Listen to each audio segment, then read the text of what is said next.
Hallelujah. Lord, we thank you for this new day. Thank you for your mercies, Lord, that are new each morning. Father, we thank you for your grace. We thank you for your love, oh Lord. We thank you. We thank you for the gift of life. We thank you for everything you are doing in our lives, our families, everything you are doing in our land, in our country, in our nation. Father, we thank you. We give back all the glory. We give back all the honor. As we are starting this new day, Lord, we decree and declare your kingship and your lordship over this nation. You alone are God, and beside you there's no other.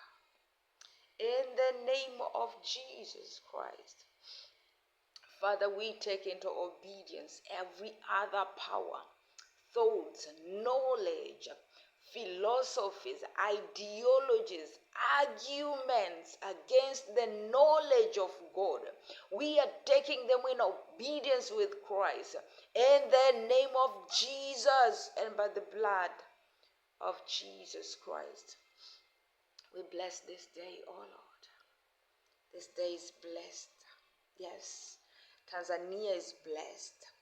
The people of Tanzania are blessed. The government is blessed.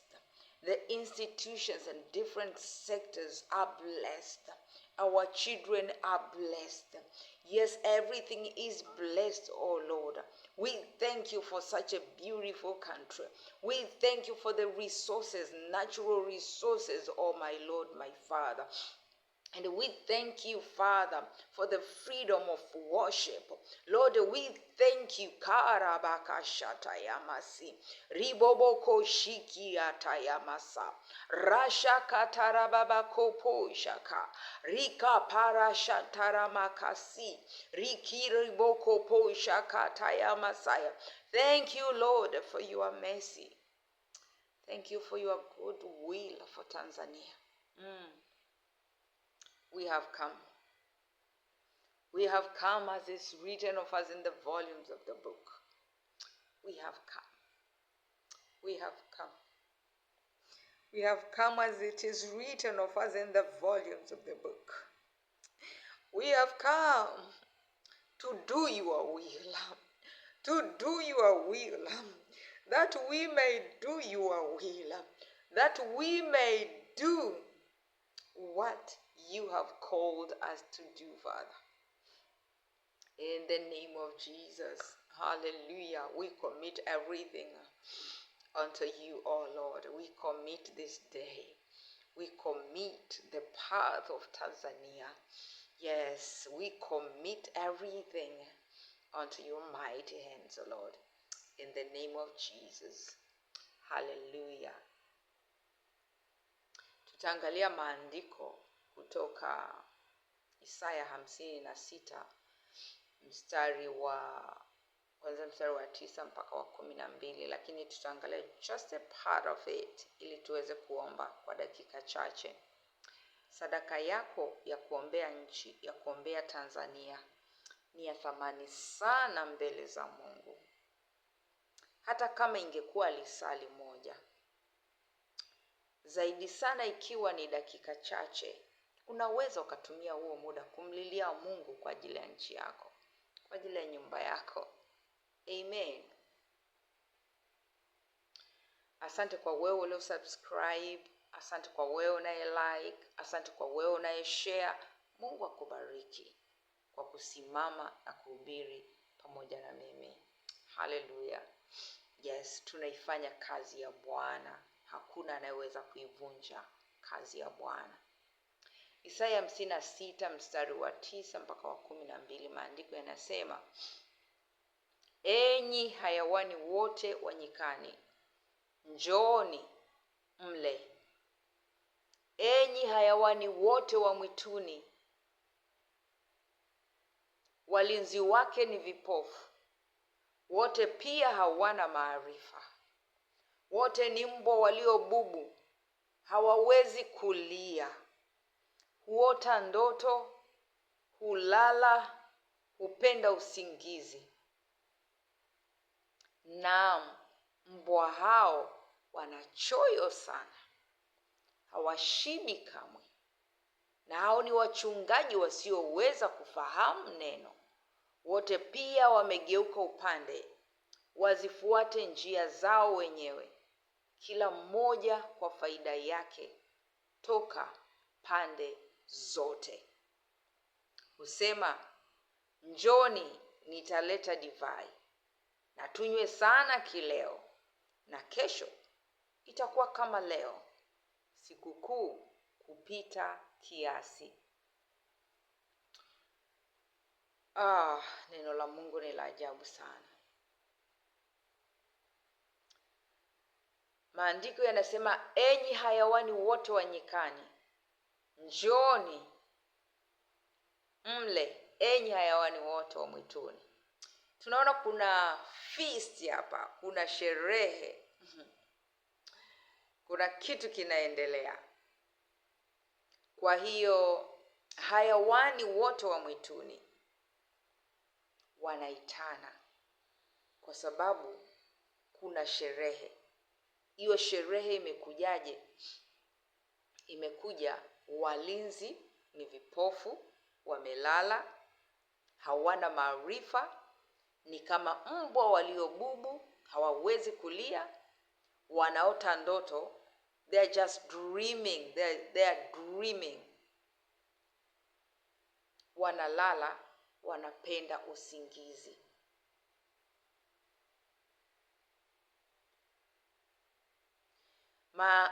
Matoleo ya Kiingereza, maandiko yanasema, the beasts of the field. The beasts of the field. Kwa Kiswahili beasts tunaweza kusema kwamba ni madubu, mawanyama, madude. Biblia Kiswahili hapa inasema, enyi hayawani. Kwa hiyo hawa hayawani wanaitana waje wafanye sherehe, kwa kuwa walinzi wamelala. Kwa ikiwa walinzi wamelala, ina maana mifugo ama ikiwa ni watu viko vulnerable, havina ulinzi. Kwa hiyo wanaweza wakaja wakafanya sherehe, wakala nyama, wakanywa damu wanavyoweza, kwa kuwa walinzi wamelala. Maandiko yanasema walinzi wake ni vipofu. They cannot see. Walinzi hawaoni. Walinzi hawaoni. Jana tuliongelea usingizi wa kiroho. Usingizi wa kiroho, ya kwamba ni ile kuwa inactive in the spirit. Mwilini uko very active, lakini rohoni hauko active. Hauwezi kusoma neno la Mungu, hauwezi kuomba, hauwezi kuona vitu vinavyoendelea katika ulimwengu wa roho, wala hauwezi kusikia. Huo ni upofu wa kiroho. Na maandiko katika Efeso yanasema, macho yenu ya rohoni yatiwe nuru, ili muweze kujua tumaini la wito wenu. Uwe kama mlinzi. Tumaini lako ni lipi? Tumaini la wito wako ni lipi? Uwe kama mchungaji, uwe kama mwinjilisti, uwe kama muombaji, wito wako ni upi? Macho ya rohoni yasipotiwa nuru, hauwezi kujua tumaini la wito wako. Hauwezi kujua utajiri wa utukufu wa Kristo. Hauwezi kujua nguvu ya utendaji iliyomfufua Yesu Kristo kutoka katika wafu.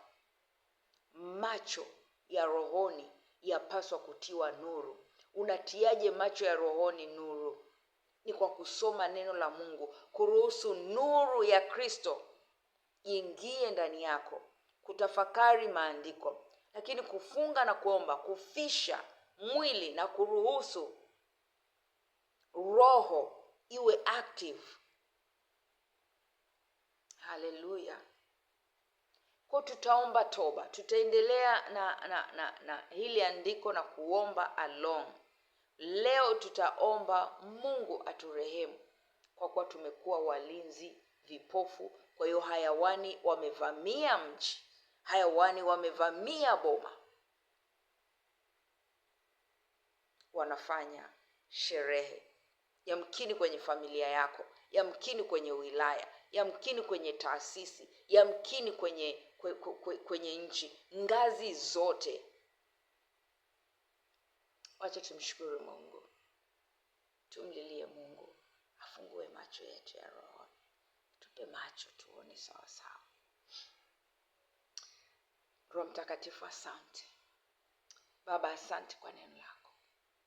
O paraka shataya masaya rashaka taramama kushi riko poraka shata mariko pokoria kashaka ritarababa kushi pora kona ramashanta rishikita ya makushi ribaba kota ya mamashaka ratarababa kosha rishkata ya makasi riko poko kosha rashan taramamakopo rishia tarabakasha rashan tarabakoria na yamasi indarababako rashan taramakasa riko poko shika rabakasha tayamasa. Oh Baba, tunaomba rehema, tunaomba rehema. Oh, kwa kuwa vipofu kwa dhambi na makosa tuliyofanya, hata adui akapata uhalali wa kufunga macho yetu, wa kufunga macho yetu ya kiroho. Baba, tunaomba toba na rehema, tunaomba utusafishe dhambi zetu, safisha makosa yetu e Bwana, safisha uovu wetu e Bwana, safisha kwa damu ya Yesu Kristo, damu ya thamani, damu iliyotununua, iliyotukomboa, damu iliyomnunulia Mungu watu wa kila lugha, watu wa kila jamaa, watu wa kila kabila, watu wa kila taifa na jamaa. Baba, tusafishe kwa hiyo damu ya Yesu, tusafishe wa Tanzania, tusafishe waombaji wa Tanzania, safisha kanisa la Tanzania, safisha kabila za Tanzania, safisha familia e Bwana, safisha watu wako e Bwana, kwa damu ya Yesu Kristo, kwa damu ya Yesu Kristo. Safisha e Bwana na kila ambavyo vimechafua macho yetu Baba, ukasafishe Baba, safisha e Bwana kwa jina la Yesu Kristo. Kila uchafu uliochafua macho Baba, safisha kwa damu ya Yesu. Kila uchafu ulionajisi macho Baba, safisha kwa damu ya Yesu. Kila uchafu ulionajisi ufahamu wetu e Bwana Baba, safisha kila uchafu ulionajisi ufahamu wetu e Bwana, ukaleta giza katika ufahamu wetu Baba, safisha Baba, safisha kwa damu ya Yesu Kristo. Safisha Baba kwa damu ya Yesu Kristo. Safisha, safisha, tuwe safi kabisa. Umesema dhambi zenu zikuwa nyekundu kama bendera, nitasafisha zitakuwa nyeupe kama theluji. Tusafishe Bwana, tusafishe. Pora ya bakashata rakantara mamakushi ri antarababakoya ri atayamakushaka rashaka tayamakasi. Tusafishe Bwana, utukubali tena, utukubali tena, na uturejeshe sight, uturejeshe kuona, uturejeshe kuona kama Bartimayo tunalia. Oh Bwana, utupe kuona, uturejeshe kuona katika jina la Yesu na kwa damu ya Yesu Kristo. Amen. Mungu akubariki. Tafadhali like, subscribe, lakini share video hii, ujumbe huu na muombaji mwingine. Mungu akubariki. Amen.